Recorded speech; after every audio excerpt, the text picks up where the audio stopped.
At the southern tip of the Japanese archipelago, a cluster of uninhabited islands, now on the front line of what may be a new flashpoint.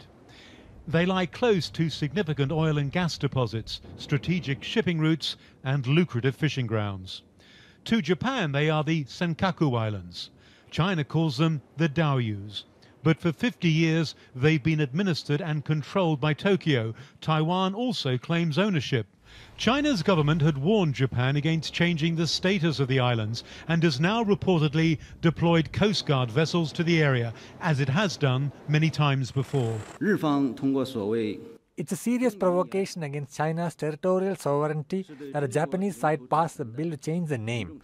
It's illegal and invalid. It cannot change the fact that the Diaoyu Islands belong to China. We firmly oppose the relevant move made by the Japanese side. China has lodged solemn representations with Japan through diplomatic channels and reserves the right to further react. The rising tensions in the East China Sea come as China's military continues to assert its maritime claims in the nearby South China Sea, and while its soldiers are involved in another sovereignty dispute with India. And what's also come to a head is the ongoing dispute between India and China, giving a lot of concern to the Japanese government that the Chinese are going for a rather big geographical push. This dispute has often stirred nationalist sentiment. 2012 saw violent anti-Japanese protests in many Chinese cities after Japan's government brought 3 of the islands from their private owners. And although Monday's renaming decision was taken by a municipal council, it could still inflame passions once more. What makes the waters of the East China Sea so potentially turbulent is the high profile of another military. This warship, evidence of a 60-year-old treaty which obligates the United States to defend Japan if it's attacked. It's a treaty that's yet to be seriously tested. And Adrian joins us now live from Hong Kong. So we've heard the reaction from Beijing there, Adrian. What happens next?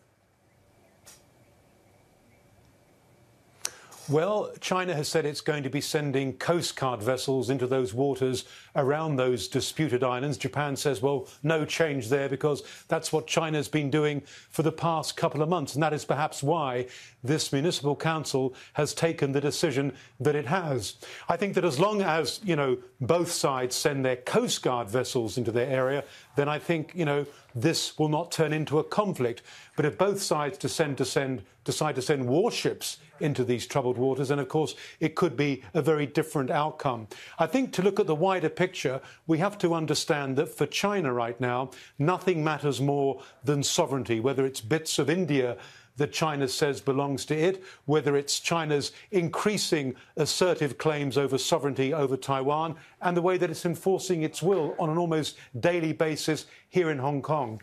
To appreciate what China's doing, you have to look, I think, at history, and China's claims go back a very long way. Now, analysts say, we're not going to see conflict in the East China Sea anytime soon, but we're not going to see peace either. When we have maritime disputes in this part of the world, we always think about the South China Sea dispute, but there has been another long simmering dispute going on, and that's the East China Sea. Thank you for that, Adrian Brown, live for us there in Hong Kong.